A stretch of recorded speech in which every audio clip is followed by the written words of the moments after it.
Hello. I want to talk about yourself today.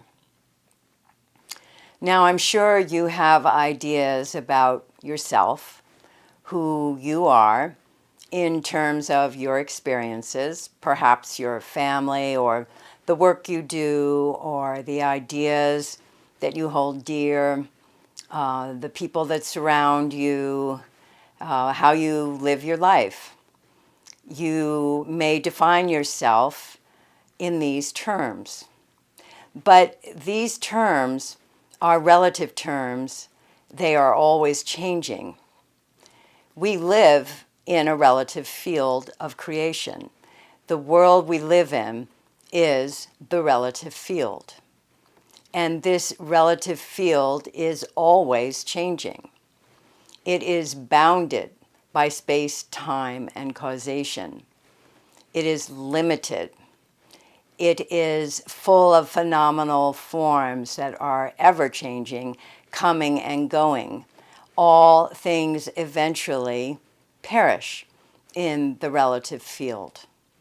So if you are going to define yourself on this surface value of life, it is going to be a limited definition of who you are, a limited understanding of yourself. Yourself is Atma. That is the Sanskrit word for self. And Atma is that field of the absolute that underlies the relative field and sources the relative field. Atma is never changing, imperishable, unbounded, unmanifest. It is that field of divine being. Atma, yourself, manifests as creation, manifests as the relative field. That is yourself, so much greater than your small self here in the relative field. Your great self is absolute. It is imperishable. It has always been, and it will always be. This is who you are. Now, why is it that you may not be able to experience yourself? Here in the relative field, there's so much change, there's so much activity, and there's so many thoughts of your mind that Atma is covered or hidden. The self is covered or hidden by all the activity here in the world. But there is a way to experience yourself, to know who you really are.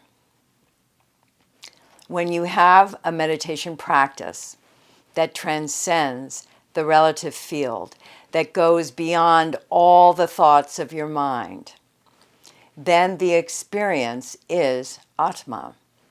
It is self-consciousness, that field of the absolute, pure consciousness, divine being.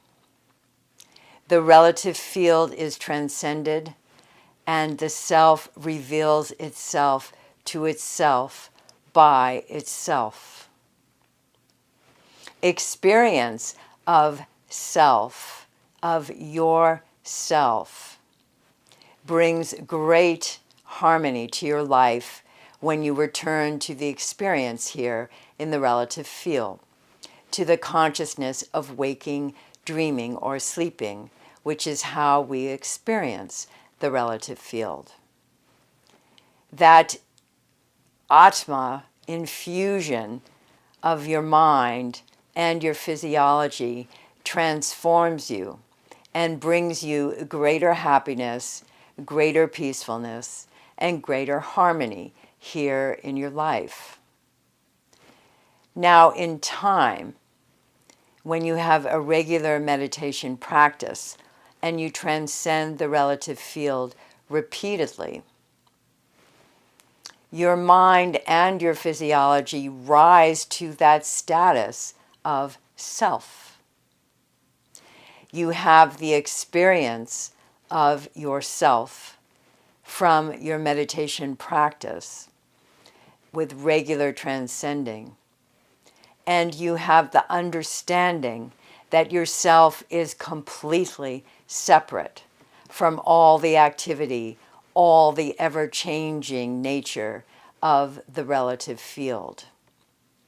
You are established in the self, and it is unshakable.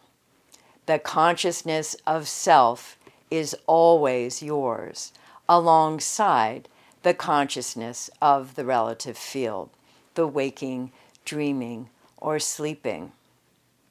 You are established in yourself, and you are greater than the greatest.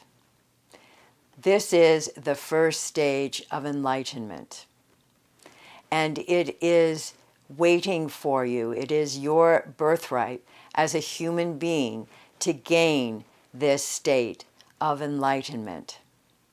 So please develop your meditation practice. Transcend the relative field regularly and repeatedly. Experience yourself and rise to that status of yourself. Be enlightened. Know yourself. Thank you, beloved Guru. All glory be to thee.